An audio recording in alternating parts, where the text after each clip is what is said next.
Bakit ang mga tao ay nabubuhay sa loob ng limitadong panahon at namamatay sa huli? Ang kabayaran ng kasalanan ay kamatayan. Sinasabi ng Biblia na ang dahilan kung bakit kailangan nating mamatay ay ang ating mga kasalanan. Kung mapapatawad ang mga kasalanan natin na karapat-dapat sa kamatayan, kahit na namamatay ang mga katawan natin, ang ating mga kaluluwa ay mabubuhay magpakailanman. Kung gayon, paano tayo makakatanggap ng kapatawaran ng mga kasalanan?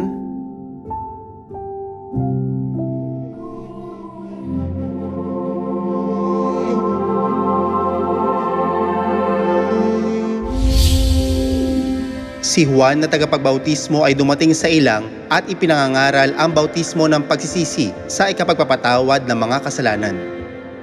Pumupunta sa kanya ang mga tao mula sa buong lupain ng Judea at ang lahat ng mga taga-Jerusalem at sila'y binabautismuhan niya sa ilog Jordan na nagpapahayag ng kanilang mga kasalanan.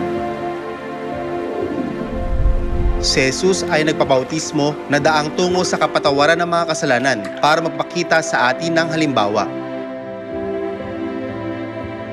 Ang bautismo ay ang banal na seremonya kung saan makakatanggap tayo ng kapatawaran ng mga kasalanan at muling maipapanganak bilang mga anak ng Diyos. Kung gayon, kailan tayo dapat na mabautismuhan?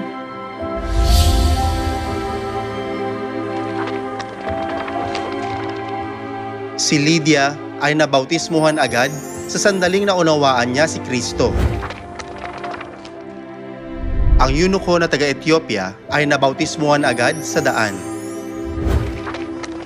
Ang bantay sa bilangguan ay nabautismuhan agad sa gabi.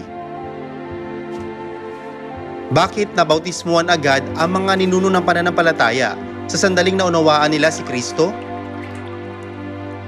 Ito ay dahil naniwala sila sa pangako ng Diyos na kung tatanggap sila ng kapatawaran ng mga kasalanan sa pamamagitan ng bautismo, ang kanilang mga kaluluwa ay mabubuhay magpakailanman kahit na namamatay ang kanilang katawan. Kaya ang bautismo ay sinasagawa sa pangalan ng tagapagligtas na may awtoridad na magpatawad ng mga kasalanan at magkaloob ng buhay na walang hanggan. Alam nyo ba ang pangalan ng tagapagligtas? Ang pangalan ng Ama, ng Anak at ng Espiritu Santo? Ang pangalan ng Ama ay Jehovah at ang pangalan ng Anak ay Jesus. Kung gayon, ano ang pangalan ng Espiritu Santo? Pakiusap, tanggapin ang kapatawaran ng mga kasalanan at ang buhay na walang hanggan sa pamamagitan ng pagpapabautismo sa pangalan ng Amang Jehovah, ng Anak na si Jesus at ng Espiritu Santo na bagong pangalan.